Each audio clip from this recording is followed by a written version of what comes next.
Cœur d'artichaut et foie gras, c'est formidable. Une excellente recette.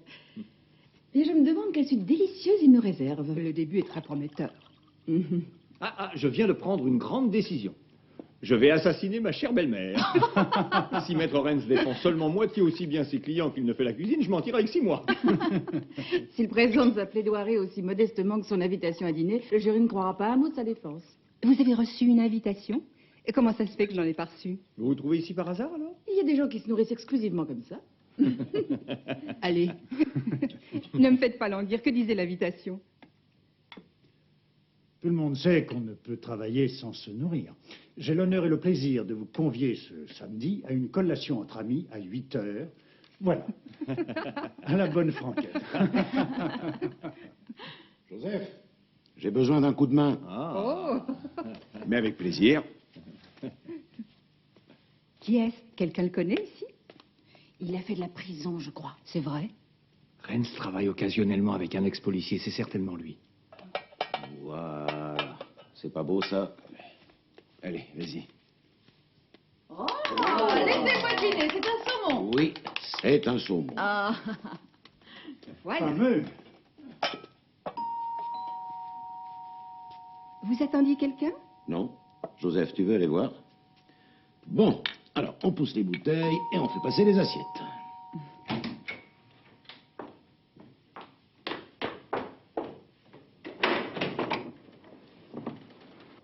Est-ce que c'est vous, l'avocat? Non. Il faut que je lui parle d'urgence, s'il vous plaît. Vous êtes son client? Non. Dans ce cas, vous voulez peut-être le consulter à son bureau demain? Non. Maître Renz a des invités, il ne peut pas vous recevoir. Je viens de tuer quelqu'un. À votre santé. Bon appétit. Oui? Bon appétit. Qu'est-ce qui se passe? Un client? Ah non, pas maintenant, renvoie-le. Il n'a pas l'air de se sentir beau, ben moi non plus. Il dit qu'il vient de commettre un meurtre. Où est-il? Vous prenez un verre? Ça vous détendra.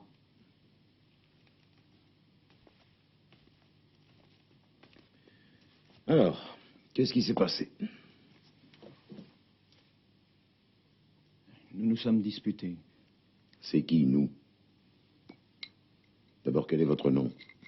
Armin Fest. Et l'autre personne? Carola Seftleben. Cigarette? Non, merci, je ne fume pas. Bon, allez-y, je vous écoute. Prenez votre temps, monsieur Fest. Carola a été mon amie. Ma maîtresse, si vous préférez. Je la voyais tous les samedis après-midi depuis presque un an. Et quelquefois la semaine aussi, le soir. Je dois vous dire qu'elle était mariée. Nous étions assez mal assortis, Carola et moi.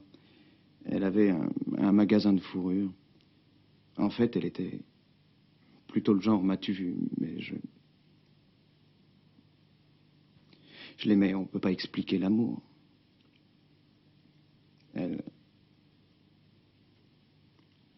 Tout à l'heure, elle m'a dit que c'était terminé entre nous. Qu'elle voulait plus me voir, que j'étais trop primaire pour elle. Juste bon à faire l'amour. Vous l'avez tuée parce qu'elle voulait vous quitter? Non, j'ai voulu discuter avec elle, tout ça. Je lui ai demandé... Je lui ai dit que je la comprenais pas et...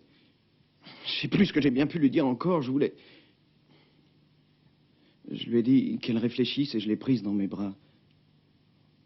Et là, elle m'a giflé en plein visage. De toute sa force. C'était comme un court-circuit. Je lui ai rendu sa gifle. Je l'ai frappée qu'une fois. Et elle a valdingué contre le radiateur. Son crâne a cogné le bord du radiateur.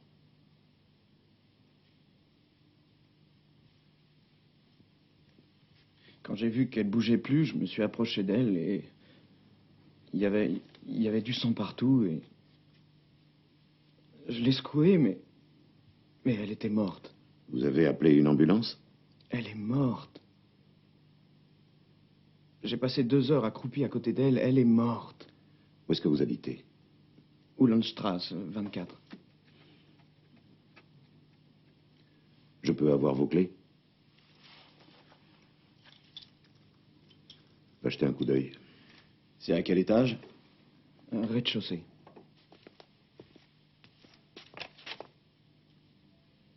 Et mon dîner?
Écoutez, je ne comprends pas. Vous venez ici pour vous rendre pour homicide, mais vous refusez de dire ce qui s'est passé.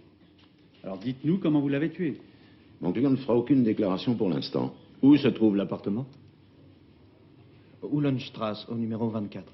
Le nom de la victime? Carola. Carola Sefleben. Ce n'est pas votre femme? Non. Ni votre maîtresse? Comme je vous l'ai dit, M. Fest ne fera aucune déclaration. Ce n'est pas raisonnable. Il ne veut rien dire, d'accord, mais enfin, il a tué cette femme. Sinon, il ne serait pas là, accompagné de son avocat. M. Fest est venu se rendre pour homicide sur la personne de Mme Sefleben. Il ne dira rien de plus. Ce qui est son droit le plus strict. Monsieur le commissaire, puis-je vous demander de descendre un instant? Oui, c'est au sujet d'un homicide. Et le meurtrier refuse de parler. Tenez, je crois que vous en avez besoin.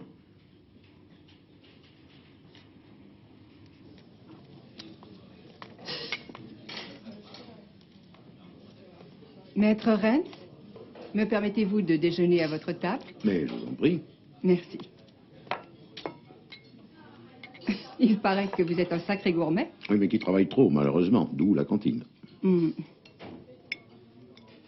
Dites-moi, pourquoi n'avez-vous pas demandé la mise en liberté sous caution pour Monsieur Fest? M. Fest, vous connaissez? Vous vous moquez de moi, maître. Voulez-vous me faire croire que vous n'avez pas lu mon acte d'accusation? Ah, vous représentez l'accusation. Vous m'envoyez ravi. C'est agréable à entendre. Comment dois-je l'interpréter? Ce compliment m'est-il adressé en tant que confrère ou est-ce une simple galanterie? J'aime la compétence. C'est comme au tennis. Un bon adversaire hausse le niveau du jeu. Je lirai l'acte d'accusation avec la plus grande attention. Alors, qu'est-ce que tu en dis? Il y a quelque chose qui cloche dans l'accusation. Je suis tout à fait de ton avis. Elle plaide l'homicide volontaire, je plaide le contraire, puisqu'il n'y a pas eu intention de tuer. Non, je parle pas de la partie juridique, mais des conclusions de l'enquête judiciaire. Il me manque quelque chose. Quoi? Je sais pas encore. Tout ce que je sais, c'est qu'il me manque quelque chose. Ah, la fameuse intuition. Non, c'est bien concret. Quelque chose que tu as vu sur place? Ouais.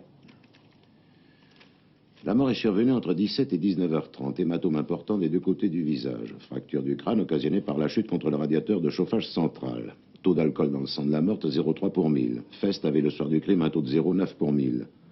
Dans l'appartement, des empreintes de Fest, de la Sefleben et de 2 autres personnes. Probablement des amis ou copains de Fest. Expertise psychologique.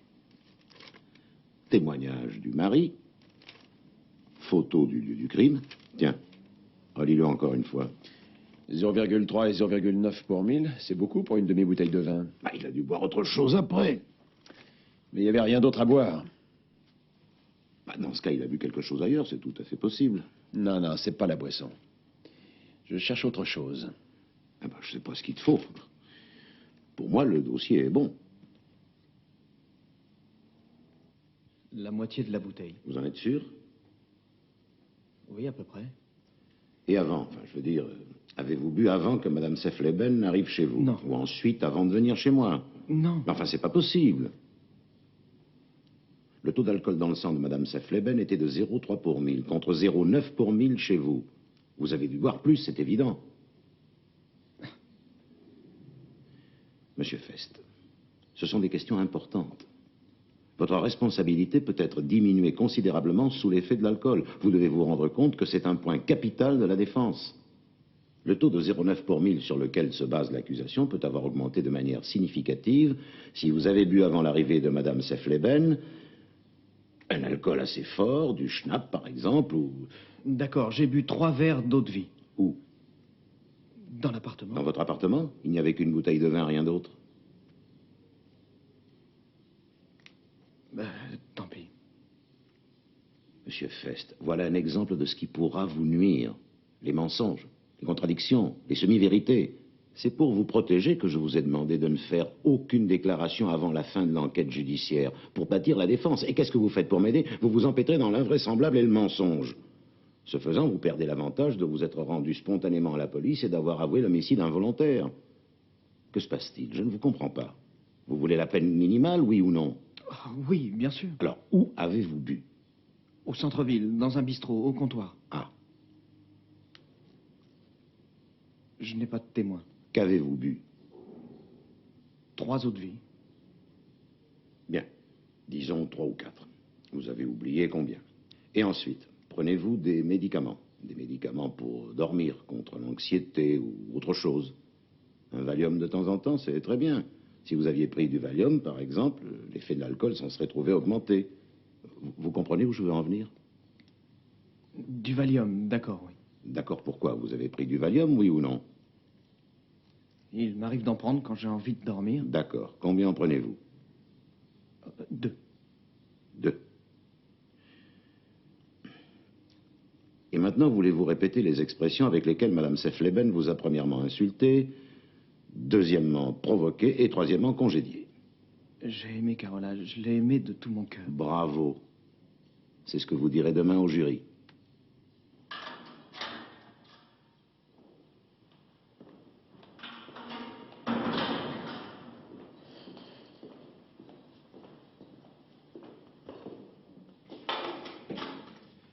Au revoir. Au revoir.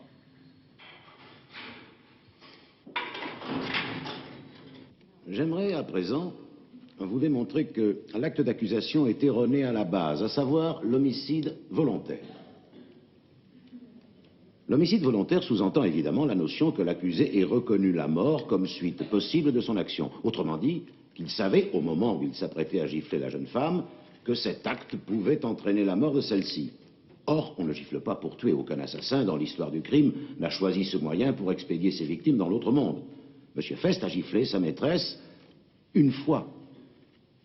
Je ne veux pas défendre la gifle comme moyen idéal de régler un conflit, mais je doute que parmi nous, dans cette salle, il n'y ait une seule personne qui ne se soit rendue coupable d'une gifle au moins une fois au cours de son existence. J'exclus, bien entendu, Madame le procureur. Nous disons donc qu'une gifle est un acte non seulement courant, pour ne pas dire banal, mais on l'emploie également à titre, disons, médical, n'est-ce pas, pour calmer certaines personnes souffrant d'hystérie. Et je voudrais rappeler le rôle séculaire de la gifle dans l'éducation. Mais enfin, là n'est pas le sujet du débat. Ce que j'essaie de vous faire comprendre, c'est qu'il est impossible pour l'accusé ou quiconque de prévoir qu'une simple gifle peut entraîner la mort d'une personne. Au pire, on s'attendrait à une blessure légère, par le fait d'un concours de circonstances malheureux. Mais certainement pas à la mort. De fait, il s'agit de coups et blessures ayant entraîné la mort sans l'intention de la donner. Autrement dit, c'est un homicide involontaire. Ainsi, et seulement ainsi, peut-on concevoir l'acte d'accusation. Accusé, veuillez venir au centre de la salle. Pourquoi? Venez par ici, près du jury.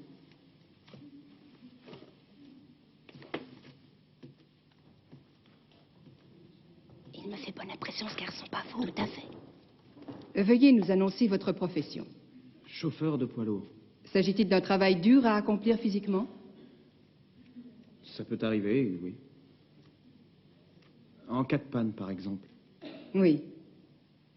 Voulez-vous maintenant montrer vos mains à la cour?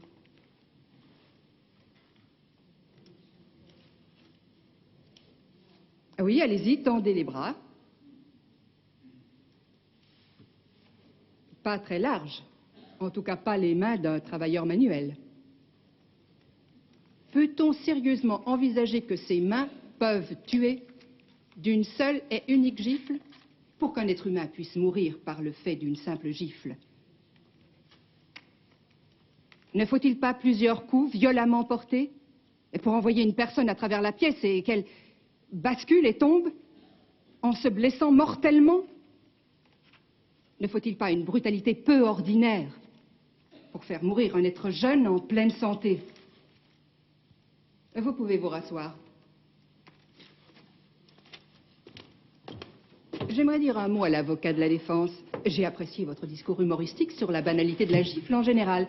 Mais je dois vous avouer qu'il n'y a personne de ma connaissance mort d'une gifle.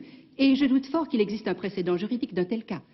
Je crois donc pouvoir affirmer que les gifles mortelles n'existent pas. Il faut plus que ça pour tuer un être en pleine santé. Il faut une certaine force physique ou à défaut un instrument la remplaçant. Il ne s'agit donc pas de coups et blessures ayant entraîné la mort sans intention de la donner, mais d'homicide volontaire.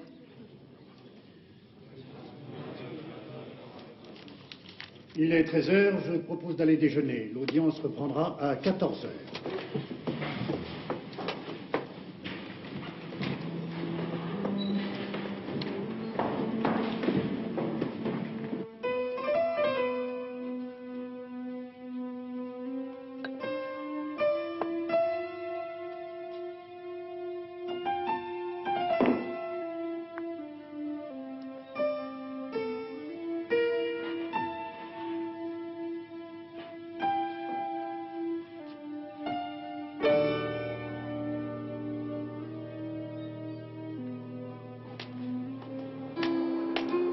Qu'est-ce qui se passe?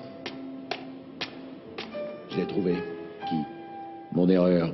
Tu sais bien le petit détail qui ne correspondait pas. Oui, et alors? C'était les mégots dans le cendrier. Il y avait 2 sortes de boue-filtres. Chez Fest, tu en es bien sûr? Dans son appartement? Oui, mais Fest ne fume pas. Je lui avais offert une cigarette quand il était chez toi. Tu te souviens? Il a dit « je ne fume pas ». D'accord? Oui. Oui. Ce qui veut dire qu'en dehors de la femme et de Fest, il y a eu obligatoirement quelqu'un d'autre. Et Fest n'a pas voulu en parler. Mais pourquoi? Ah, ça, j'en sais rien. Il a menti. Tout ce qu'il t'a dit jusqu'ici est faux, j'en suis persuadé. Tu n'avais pas cette impression? Non. Enfin, pas tout de suite. Mais en prison, quand je l'ai revu, j'ai eu l'impression qu'il me mentait. Il me semblait qu'il inventait les réponses à mes questions au fur et à mesure. Bon, je te quitte. T'es bien pressé? Mes voix m'appellent. T'es quoi? Je suis mes voix comme Jeanne d'Arc. Méfie-toi, ça mène droit au bûcher.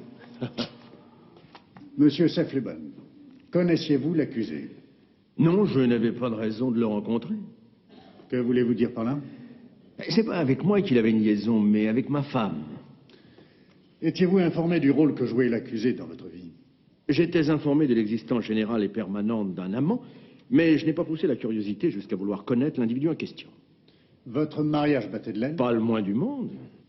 Dans sa fonction fondamentale, à savoir l'assistance réciproque, notre mariage était parfaitement intact.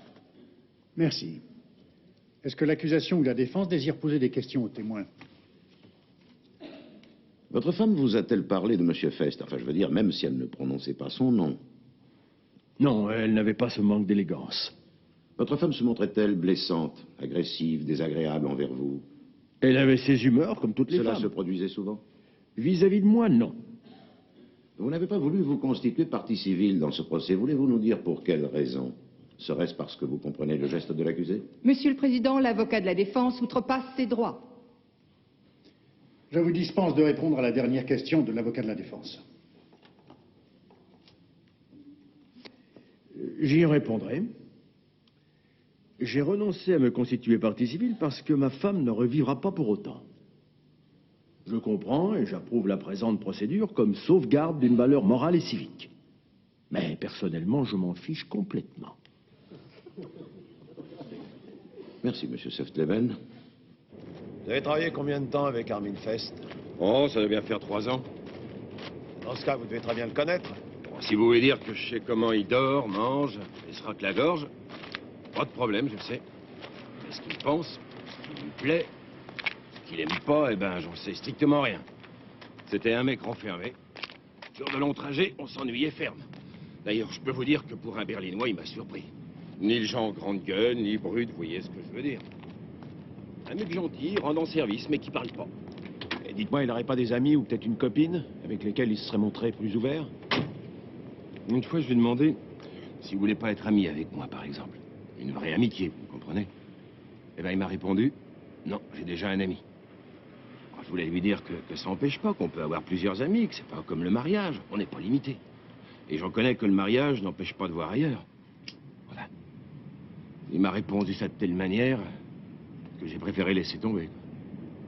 Vous l'avez rencontré, son ami? Je sais pas si c'était lui, mais un type est venu le chercher un soir. Pas mal, le genre étudiant, mais je suis pas sûr que c'était son ami. Attention, n'allez surtout pas croire qu'Armin était pédé, hein, c'est pas le genre. Je suis prêt à parier mon salaire là-dessus. D'accord. Je crois savoir qu'Armin ne fumait pas.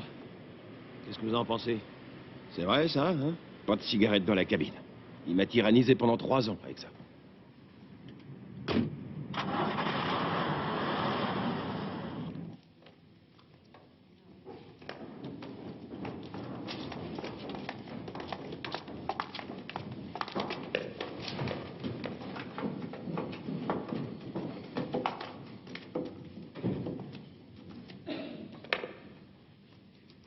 Je déclare l'audience ouverte. Veuillez vous asseoir.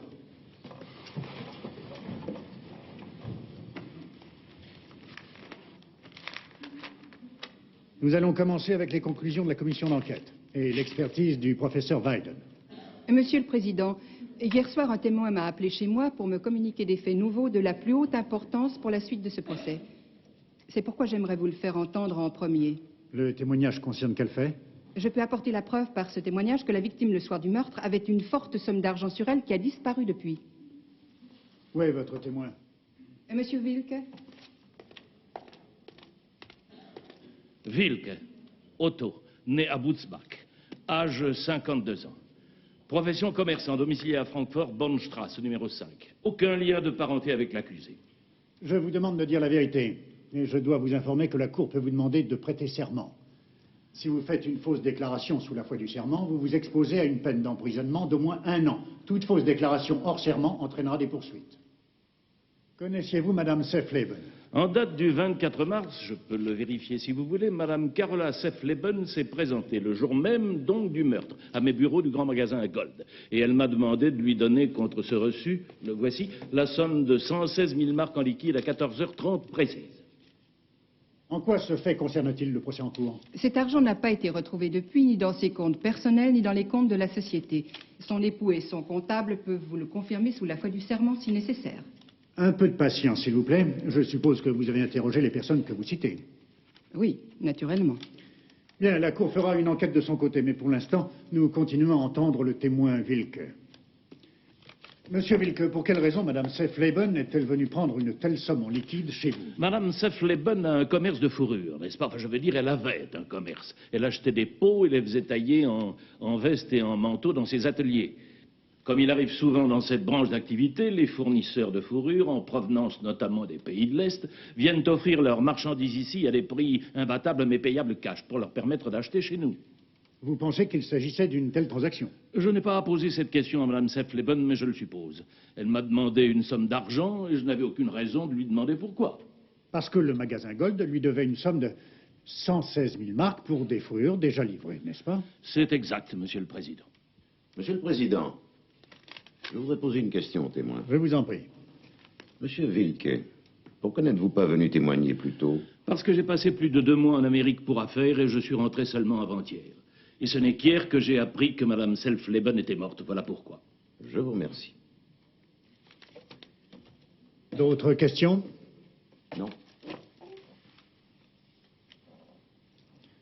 Souhaitez-vous que le témoin prête serment? Non. D'un commun accord, le témoin n'est pas appelé à prêter serment. Les conséquences d'un faux témoignage sont connues du témoin. Merci, monsieur Wilke. Vous pouvez disposer. Merci, Monsieur le Président. Ainsi que la loi m'y autorise, je prendrai copie de mon témoignage.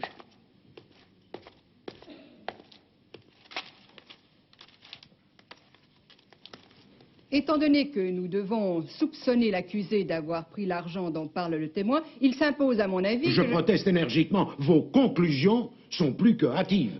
Il n'y a pas la moindre trace d'une preuve. Je regrette, maître, vous n'avez pas la parole pour l'instant. Mais l'accusation non plus. Dans ce cas, je l'autorise à la prendre. Nous devons partir de l'hypothèse que l'accusé se soit approprié les 116 000 marques en question et je demande de ce fait de modifier le chef d'accusation, à savoir homicide avec préméditation. Je proteste, votre honneur. Je demande qu'on suspende l'audience immédiatement. Je me joins à la demande de l'avocat de la défense. La Cour suspend l'audience et la reporte à une date ultérieure et ordonne une enquête supplémentaire. L'audience est levée. Elle n'avait pas d'argent sur elle, vous pouvez me croire. Comment le savez-vous? Avez-vous fouillé son sac à main? Non. Quelqu'un avait-il la clé de votre appartement? Quelqu'un aurait-il pu prendre cet argent pendant que vous étiez chez moi? Seulement votre collaborateur. Je lui avais donné la clé de mon appartement. Non, lui, vous pouvez l'oublier. C'est facile à dire pour vous. 116 000 marques, vous vous rendez compte? C'est énorme. Mais croyez-moi, ça n'est pas... C'est vous qui le dites. Mais moi, comment je peux savoir si vous n'avez pas partagé l'argent, votre ami et vous? Monsieur Fest, quand la confiance entre l'avocat et son client est à ce point... Je n'accepte pas qu'on me traite de voleur, vous entendez? De ma vie, je n'ai rien volé, rien ni personne. L'accusation ne s'intéresse pas au vol. Je vais vous le dire sans ménagement. L'accusation veut prouver que vous avez commis un meurtre crapuleux. Et ça signifie la prison à perpétuité. Voilà où nous en sommes. Ça ne vous avancera à rien d'accuser mon collaborateur ou moi-même. Si l'argent ne réapparaît pas, je doute fort que... Mais je n'ai pas pris cet argent. Je ne savais même pas qu'elle l'avait. Il faut me croire. Je vous crois. La police m'a déjà posé toutes les questions possibles et imaginables, et ce 3 fois. Et maintenant vous. Alors, qui êtes-vous? Pour qui travaillez-vous? Et que voulez-vous savoir? Je dois répondre à toutes les questions à la fois ou vous voulez que je les traite séparément? Je vais vous dire ce que je veux. Foutez-moi le camp. Dommage pour vous. J'aurais aimé vous faire ce plaisir, vous êtes tellement charmante. On n'a pas envie de vous refuser quelque chose. Allez-y, posez vos questions. Vous connaissez les questions. Oui. Madame Sefleben a quitté le bureau samedi, le jour de son assassinat, vers midi à peu près, et elle n'était pas encore revenue à 15 heures, heure à laquelle j'ai moi-même quitté le bureau. Non, je ne savais pas qu'elle allait chercher de l'argent. Oui, je suis restée au bureau jusqu'à 15 heures. Non, Bien, qu'est-ce que vous attendez? Vous ne prenez pas de notes? Les autres ont tous pris des notes. Oui, nous avons un coffre-fort au bureau. Non, je n'ai pas la clé du coffre-fort. Y a-t-il autre chose? Oui. Quand avez-vous appris l'assassinat de votre patronne? Dimanche matin, son mari m'a appelé. La police est-elle venue vous voir et quand? Oui, le lundi matin. Ont-ils ouvert le coffre-fort? Non. À ce moment-là, personne n'avait parlé de cet argent. Et maintenant, on ne parle plus que de cela. Curieux, n'est-ce pas? Ma femme ne m'a à aucun moment remis cette somme de 116 000 marques, ni aucune autre somme d'un montant différent. Après sa mort non plus, aucune somme d'argent n'a été retrouvée sur notre compte commun, ni sur le compte courant des dépenses du ménage. À ma connaissance, ma femme ne possédait pas en dehors de notre compte commun et de celui de l'entreprise un troisième compte à titre personnel ou un compte d'épargne. Avez-vous d'autres questions? Acceptez-vous de prêter serment? Ah, si vous l'estimez nécessaire, allons-y. Désirez-vous prêter serment sur la Bible? Non. Bien, voulez-vous lever la main droite? Jurez-vous d'avoir dit la vérité et rien que la vérité? Je le jure. Je vous remercie.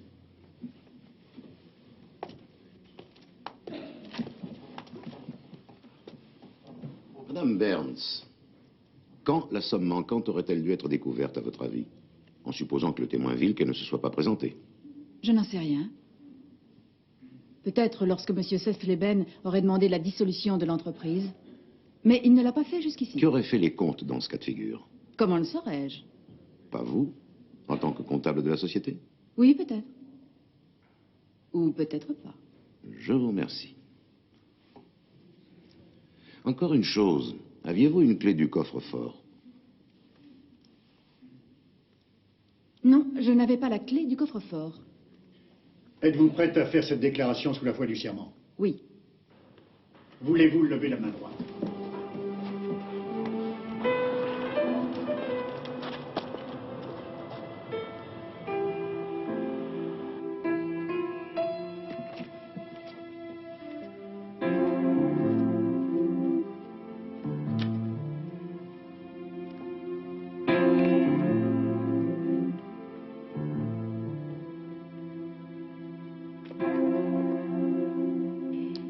Je vois sur votre carte que vous êtes détective privé. Que puis-je faire pour vous? En fait, je n'ai qu'une seule question à vous poser. Allez-y. Merci. Votre bureau me rend curieux, je l'avoue. Ah, c'est votre métier d'être curieux. C'est tout à fait vrai. Et vous, quelle est votre profession? Moi, je suis conseiller en placement. Mais l'affaire de votre femme ne vous intéresse guère, si j'ai bien compris. N'est-ce pas? Si on veut. Mais j'ai cru comprendre que vous aviez une question précise à me poser. Oui. Est-ce que la comptable de votre femme avait ou non une clé du coffre-fort qui est dans le bureau? Vous travaillez pour l'avocat de la défense, je crois. Oui. Si je répondais positivement à votre question, serait-ce un avantage pour M. Fest? Éventuellement. Attendez-vous de moi une déclaration favorable au meurtrier de ma femme? C'était un homicide involontaire. Oui, oui, coups et blessures, j'ai entendu la défense. En résumé, vous voulez mon témoignage en faveur de l'homme qui a tué ma femme. Vous m'aviez donné l'impression d'un homme qui préfère au mensonge la vérité quelle qu'elle soit. Vous aviez cette impression? La vérité, un grand sujet. Je sais que vous pouvez paraître cynique, mais vous avez dit également que la vengeance ne vous intéressait pas. Au lieu de parler de moi, si nous parlions de vous, pourquoi vous battez-vous pour cet imbécile? L'argent? Il ne doit guère en posséder. Pourquoi alors? J'étais dans la police autrefois. Un jour, le frère de mon meilleur ami m'a tendu un piège. J'étais innocent. Mais je ne pouvais pas le prouver. Personne ne m'a aidé. Même pas mes collègues. On m'a condamné à une amende. Ensuite, on a voulu me faire passer en conseil de discipline. Mais là, j'en ai eu ma claque. Alors j'ai dit merci, j'avais ma dose. L'expérience m'a suffi. Je préférais faire cavalier seul, comme maintenant. Iris Burns possédait une clé.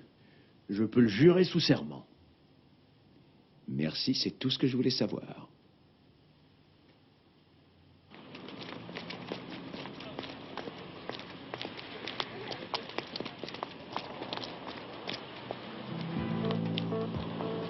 Ne me dites pas que vous m'espionnez. Vous espionnez, allons donc. Je voulais vous inviter à prendre un verre. Je viens de quitter un instant Monsieur Sefleben. Voulez-vous me laisser tranquille? Monsieur Sefleben m'a exprimé son regret d'avoir quitté l'audience aussitôt après son témoignage. Il aurait apprécié vous entendre affirmer que vous n'aviez pas la clé du coffre. Cela ne m'aurait pas gêné. Vous vous êtes retourné juste avant de faire votre déclaration. Pourquoi? Je ne me suis pas retournée. Moi, je vous ai vu. Monsieur Sefleben est certainement un homme fort aisé, mais il ne me donne pas l'impression de considérer 116 000 marks comme une bagatelle sans intérêt. Arrêtez cette comédie, vous savez qui a pris l'argent. Oui, nous savons que 2 personnes auraient pu le prendre. L'accusé ou vous-même. Vous êtes malin. Oui, j'avais une clé du coffre-fort autrefois, mais j'ai rendu cette clé bien avant le meurtre de Madame Sefleben. Comment expliquez-vous dans ce cas que Monsieur Sefleben ne retrouve pas cette clé? Je ne sais pas, il a dû la perdre. Et en plus, même si j'avais su que l'argent était dans le coffre, comment aurais-je pu savoir qu'elle allait mourir assassinée précisément ce jour-là après mon départ du bureau? Non, vous avez appris sa mort que dimanche. Et vous avez réalisé qu'il y avait 116 000 marques qui dormaient dans le coffre du bureau. Et vous vous disiez que l'assassin serait automatiquement accusé du vol. Vous vous êtes donc rendu au bureau et vous avez vidé le coffre. Vous êtes un romancier d'envergure. Oui, on me l'a toujours dit. Et la suite du roman, c'est-à-dire du procès, se terminera différemment de ce que vous avez imaginé. Vous ferez de la prison non seulement pour vol, mais pour avoir fait une fausse déclaration sous la foi du serment. Je commence à comprendre, vous voulez me faire peur. Moi? Mais il n'y a pas de raison. Ils ne sont pas à moi, les 116 000 marques. Ils appartiennent à Monsieur Sefleben. Mais vous fait pas peur, celui-là, si j'ai bien compris. Je me trompe?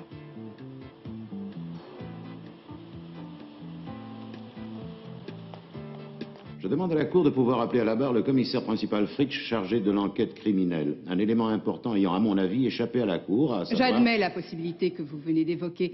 Mais ce qui ne m'a pas échappé, ce qui n'a nullement échappé à la Cour ni au jury, ce sont vos volte-face et sauts périlleux répétés pour étourdir l'auditoire et pour enterrer les faits. Fait numéro 1. L'accusé Armin Fest a tué Carola Sefleben et il a avoué ce fait. Fait numéro 2. Madame Sefleben portait sur elle, au moment de sa mort, la somme de 116 000 marks en billets de banque. Par conséquent, il n'y a qu'une alternative. Premièrement, l'accusé Armin Fest a tué sa victime pour lui prendre son argent. Et toute cette histoire d'amour à faire pleurer Margot est pure invention pour attendrir le jury. Deuxième possibilité, Armin Fest tue sa victime dans un accès de violence passionnelle et trouve l'argent seulement après. Il se l'approprie. Cette deuxième hypothèse est en contradiction avec le fait que Madame Sefleben se soit rendue chez Monsieur Fest. Si elle en avait assez de son amant, si elle ne voulait plus le voir, on voit mal pourquoi elle serait allée chez lui. Elle aurait été plus tranquille chez elle, n'est-ce pas? Elle aurait pu lui dire par téléphone qu'elle ne voulait plus le voir. Pourquoi diable voulez-vous qu'elle se rende chez son amant, portant la somme de 116 000 marks en billets de banque, pour discuter encore une fois avec un homme d'une extrême violence, pour ne pas dire brutale, ce qu'elle savait pertinemment? Non, monsieur l'avocat de la défense, nous n'ignorons rien des faits. Ils sont là. Nous avons affaire à un homme sournois, brutal et sans le moindre scrupule. J'admire votre tempérament fougueux, maître. Mais votre plaidoirie était prévue pour plus tard. Je vous prie de m'excuser. Ce n'était pas moi. Pardon? Qu'avez-vous dit, accusé? Ce n'était pas moi. Levez-vous, s'il vous plaît. Vous dites que ce n'était pas vous? Je n'ai jamais rencontré Madame Sefleben. Excusez-moi. Vous avez fait des aveux complets. Voulez-vous dire que vous vous rétractez? Oui, j'ai avoué, c'est vrai, mais... J'ai avoué pour un ami, c'était convenu comme ça. Oui, un ami? Mon meilleur ami. Mon seul et unique ami. Nous nous sommes connus à Berlin, autrefois. C'est lui qui était l'ami de Madame Sefleben. Et comment expliquez-vous la présence du cadavre chez vous? Il se voyait chez moi le samedi après-midi, c'était plus facile. Le samedi, je n'étais presque jamais là, je leur laissais la maison. Et mon copain n'a pas un logement indépendant. Ce samedi-là, j'ai assisté à un match de foot. Francfort-Duisbourg. Et quand je suis rentré, j'ai trouvé cette femme. Elle était morte, étendue sur le sol. Mon ami était bouleversé. Il voulait en finir. Il vient de terminer ses études de droit et il a dit... C'est fini, je n'ai plus aucune chance. Je ne peux plus être admis au barreau après avoir commis un meurtre. Alors il a voulu se suicider. J'ai essayé de le raisonner, je ne voulais pas qu'il se fasse du mal. Et là, brusquement, l'idée m'est venue de dire que c'était moi. Vous voulez dire que vous avez accepté de prendre un meurtre sur vous par amitié? Non, ce n'était pas un meurtre, il me l'a dit. Il m'a tout bien expliqué. Crime passionnel, il a dit, ce n'est pas un meurtre. Coups et blessures ayant entraîné la mort sans intention de la donner. C'est ce qu'il m'a dit, exactement comme Maître Renz. Il m'a dit que je prendrais au maximum 3 ans, avec une bonne conduite. Après 2 ans, il me relâcherait. C'était moins grave pour moi que pour lui. Dans ce cas, pourquoi avez-vous changé d'avis maintenant? Parce qu'il ne m'avait pas parlé de l'argent. 3 ans, oui. Mais toute la vie, non. Toute la vie, je veux pas.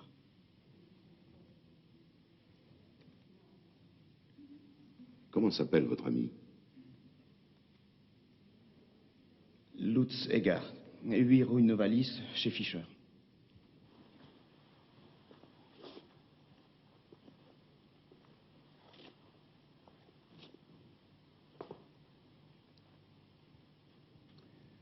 Monsieur Egart, en tant qu'étudiant en droit, vous connaissez la formule, mais je dois vous la répéter. Vous avez le droit de ne pas répondre au cas où votre déclaration pourrait se retourner contre vous. J'accepte l'interrogatoire.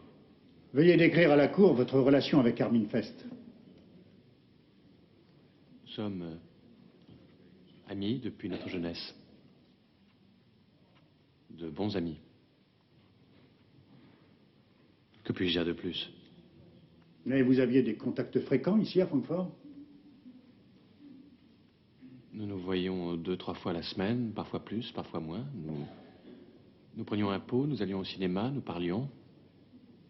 Une relation assez classique. Vous êtes-vous rendu à l'occasion dans l'appartement de l'accusé? Oui, bien sûr. Aviez-vous une clé? Non. Connaissiez-vous la maîtresse de l'accusé? Non. Connaissiez-vous Carola Sefleben? Non. Votre ami a fait une déclaration différente. Je maintiens ma déclaration. Je ne connaissais pas cette Madame Sefleben. Je regrette.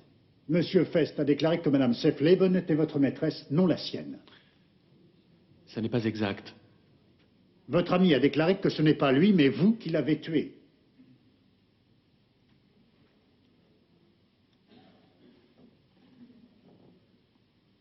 Je pense qu'Armine est un peu troublée en ce moment, désespérée peut-être. Je n'ai pas de conseils à donner à cette cour, mais je crois qu'il serait souhaitable de demander l'avis d'un médecin. Mais Lutz, dis-le-leur. Lutz, je t'en prie. Je suis désolé, Armine, mais je ne peux pas t'aider. Pas de cette façon-là. Monsieur Eghardt, où étiez-vous le 24 mars à 15 h? Je ne me souviens pas. C'était un samedi. Je ne m'en souviens plus. Puis-je interroger le témoin? Faites. Monsieur Eghardt, quand avez-vous appris que votre ami Armin Fest était accusé de meurtre? C'était, attendez... C'était un lundi. Le lundi suivant, je l'ai appris en achetant le journal. Et vous ne savez pas ce que vous avez fait pendant ce week-end, ni ce samedi particulier. Très particulier, puisqu'il a bouleversé la vie de votre ami, de votre meilleur ami. De manière définitive, n'est-ce pas? Vous prétendez ne plus savoir ni où vous étiez, ni ce que vous avez fait. Non, je ne me souviens plus.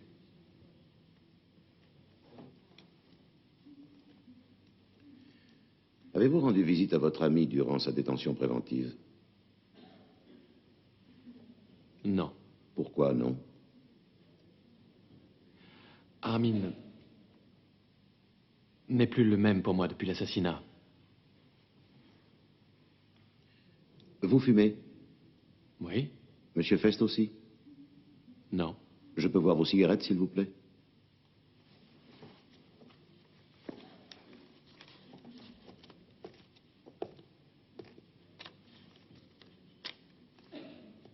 Le commissaire Fritsch a relevé sur le lieu du crime des mégots dans le cendrier, provenant de 2 marques de cigarettes différentes, celle que fumait la victime et celle que fume Monsieur Eghardt. Madame Sefleben fumait des cigarettes avec un bout filtre jaune. Les cigarettes du témoin ont un filtre blanc. Comment expliquez-vous ce phénomène, Monsieur Eghardt? Ce n'est pas mon travail d'expliquer ce genre de choses. Me permettez-vous de vous l'expliquer, maître? Je n'avais pas terminé avec le témoin, mais je vous en prie. La présence dans le cendrier de divers mégots prouve que A. Monsieur Fest ne vide pas souvent ses cendriers, puisque les mégots d'une visite précédente s'y trouvaient encore. Ou B. Madame Sefleben aurait pu, comme cela arrive parfois chez certains fumeurs, avoir 2 marques de cigarettes différentes sur elle, normale et mentholée. Attendez, je fume habituellement cette marque. Or, c'est encore un exemple différent. J'ai tiré dans l'appareil automatique de la cantine du tribunal cette marque et je fume les 2. Voilà l'explication. Je vous remercie de cette brillante démonstration. Monsieur Eghardt, où habitez-vous? Rue Novalis, au 8. Est-il exact que vous y habitez en tant que sous-locataire? Oui. Et que vous ne pouvez y recevoir la visite de dames? Effectivement. Avez-vous utilisé l'appartement de votre ami Armin Fest pour y rencontrer des femmes? Non, jamais. Salaud, espèce de salaud! Je demande à l'accusé de ne pas faire de remarques désobligeantes à l'égard du témoin. Dans le cas contraire, il devra quitter la salle. Salopard, c'est immonde! Garde, veuillez emmener l'accusé, s'il vous plaît. La défense a-t-elle d'autres questions à poser au témoin? Non.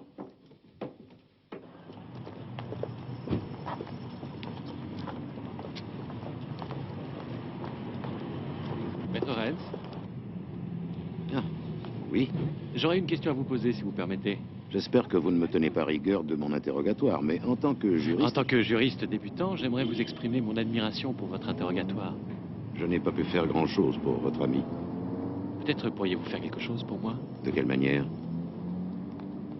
Voyez-vous, j'aimerais comprendre ce qui s'est passé dans la tête d'Armin lors de l'audience. Quand il vous a accusé? Armin et moi, nous nous connaissons depuis notre enfance, ou presque. Et vous avez une grande expérience de l'être humain. Pouvez-vous m'expliquer pourquoi il m'a accusé, moi, son meilleur ami? pu croire que vous accepteriez d'aller en prison pour lui. Il aurait peut-être fait la même chose pour vous. Mais c'est absurde. Pas tant que ça. Il y a beaucoup d'exemples de ce genre de sacrifice. Je ne vous apprends rien.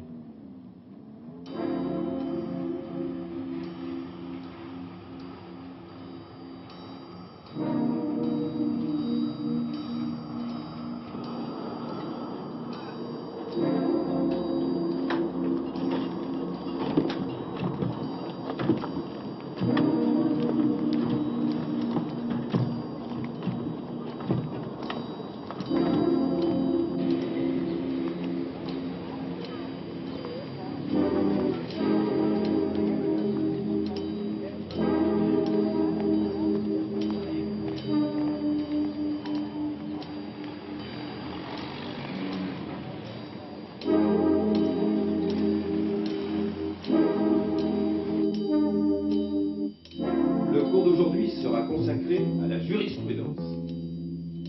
La jurisprudence est une interprétation de la loi par les tribunaux. La jurisprudence fait force de loi. Vous permettez? C'est bon? Non. J'admire que vous ayez l'intelligence de manger ici. Pourquoi intelligence? Parce que vous avez les moyens d'aller ailleurs. Restez ici, monsieur Egart. D'où connaissez-vous mon nom? Tout simplement parce qu'au tribunal, on demande aux gens de se présenter.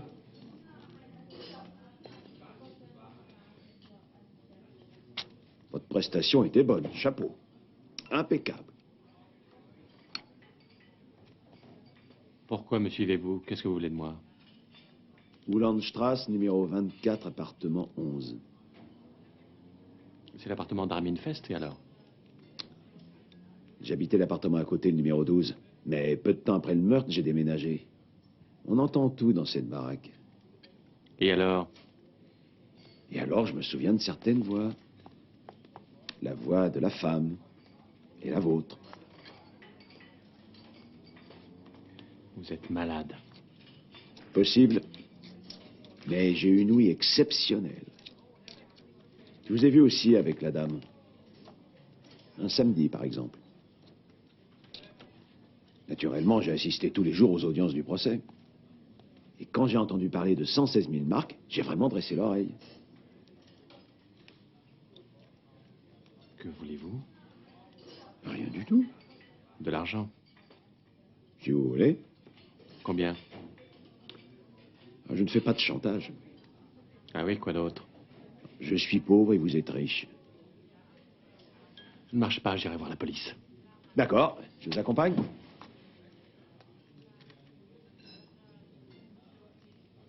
Combien? Ah, alors là, si vous me prenez par les sentiments, 5. 5 000? Oui. Contre quoi? Contre le fait que je n'ai aucune mémoire. Où faut-il que je les dépose? Ça, c'est mon adresse.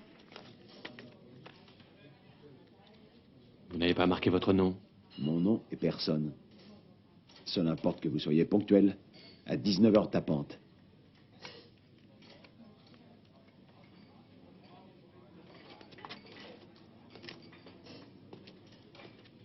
Pas mal joué. Vous me remettrez la même, s'il vous plaît. Vous avez un téléphone? Iris Burns. Bonjour ma chérie, c'est Matula à l'appareil.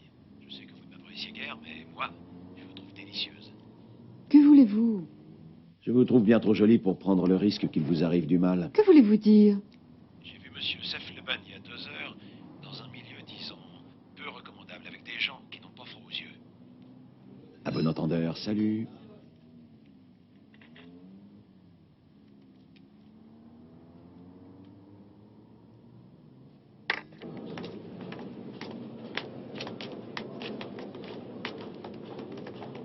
Ils sont venus pour moi? Ne soyez pas prétentieux, ils viennent pour l'audience suivante, une actrice.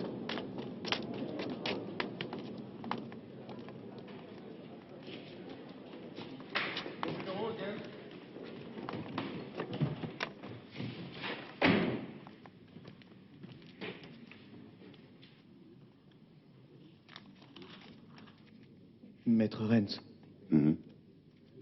quelles sont mes chances? Ça.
Bonhomme pacifique, gentil, qui vient se rendre spontanément. Il a profité de l'effet de surprise. J'avoue que j'ai du mal à le croire. Oui, ben c'est pourtant vrai. Sais-tu combien de prévenus s'enfuient dans l'année? Est-ce qu'ils ont quand même annoncé le jugement? Ben, naturellement. Et il n'y avait pas moyen de différer le jugement? Si tu sais comment, dis-le-moi. Bah, t'aurais pu dire que... Dire quoi? Que M. Matula fait chanter l'éventuel meurtrier? Non, pas l'éventuel. Le meurtrier. En acceptant de payer, il avoue. D'accord? Nous devons faire appel, nous n'avons pas le choix, malheureusement. Ah oui, je connais ça.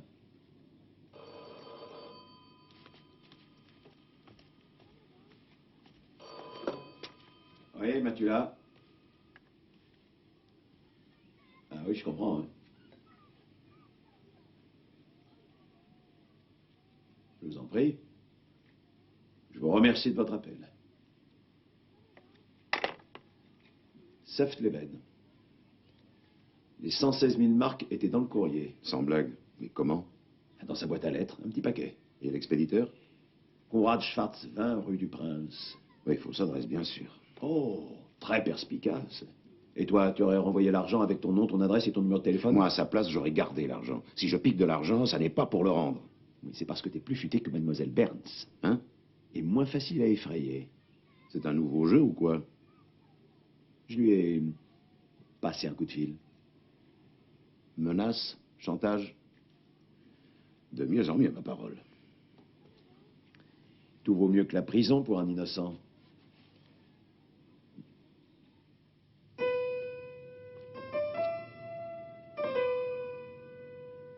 Et si Egart prenait la poudre d'escampette? Il viendra, fais-moi confiance. Pourquoi tu te bats comme un bulldog pour ce Armin Fest? C'est marrant, on m'a déjà posé cette question ces jours-ci. Et qu'est-ce que tu as répondu? J'ai raconté mon histoire, que veux-tu? Il y a des choses qui marquent.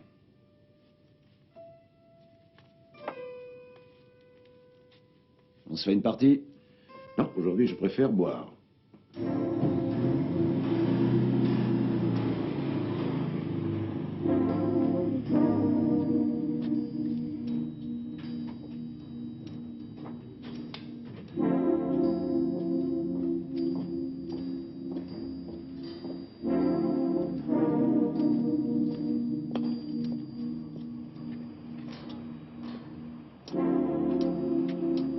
Loot?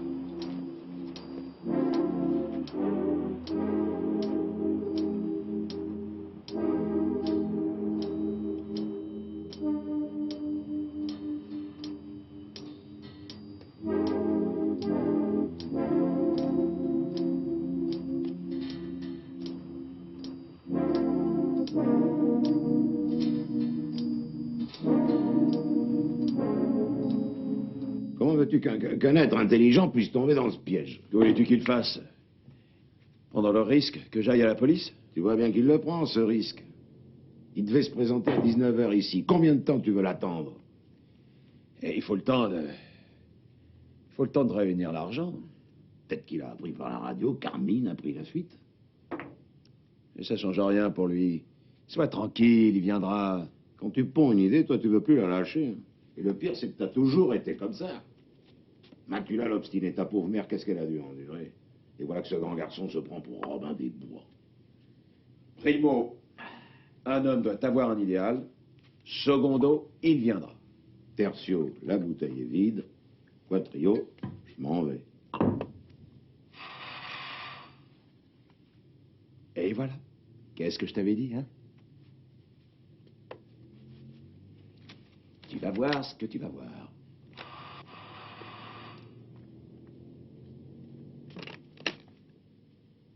Armin?